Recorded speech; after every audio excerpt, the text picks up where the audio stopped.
Abubakar Bala Mohammed, a vet, a private practitioner, and then also a public health scientist. I have been on the field in the past 30 years and I love what I do. But very important for public health in connection with what we do with animals is the issue, the growing concern when it comes to antimicrobial resistance and food safety. So antimicrobial resistance is a situation or a scenario where you are down with an infection like requiring antibiotic, anti-malaria, or even some other medicaments, and the body refuses to respond to the use of these antibiotics and then antimicrobials. It is a very broad thing in the sense that you also have even insecticides that will not kill mosquitoes again. After using, your pesticides, they don't kill those things, meaning those organisms have developed resistance to those medications. So basically, it is very common with humans and animals when it comes to antibiotics.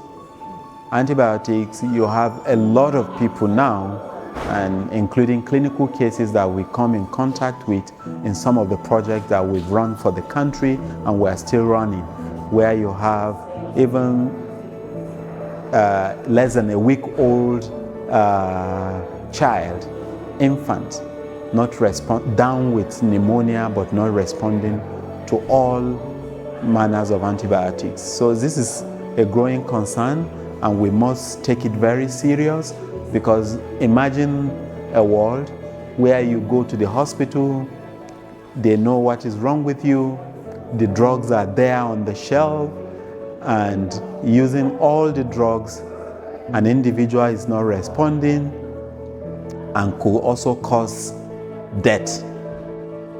Also imagine a situation where you will go for a surgery, be it fracture surgery or cesarean sectioning, and then after giving birth or after correcting the bone,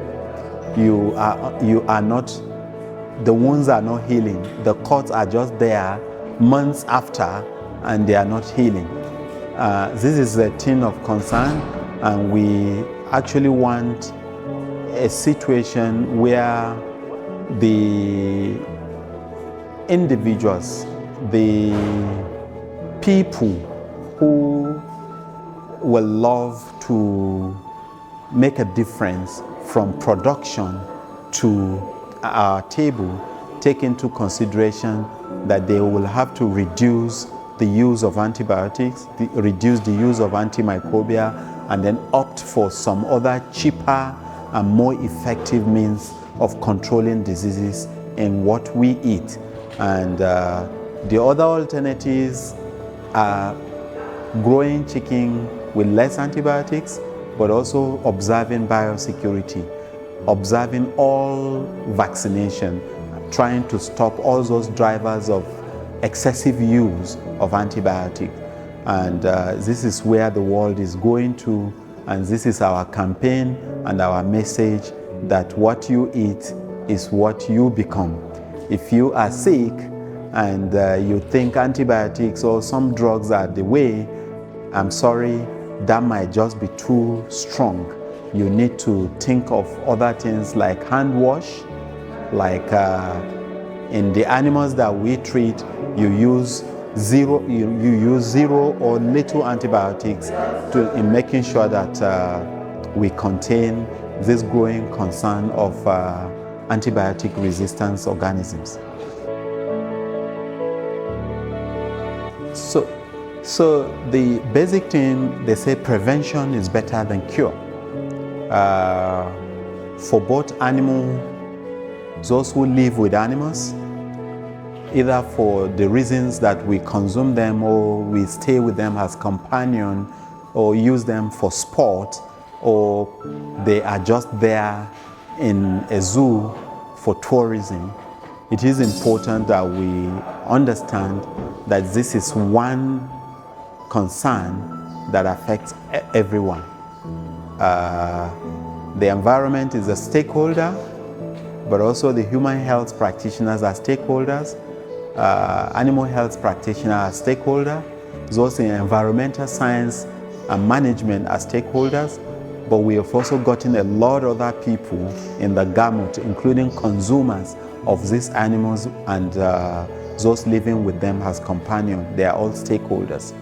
The key thing is that if you have to consume from the animals, let them be wholesome in terms of diseases, so that when we consume, we don't get sick. Let us also focus so much in preventing the infection in humans by dealing with them in animals or in the environment. We must take to hand washing practices, but also we must practice a lot of biosecurity around the animals we rear, and also encourage the practice of vaccination as a major tool of preventing major disaster, major infectious diseases of humans.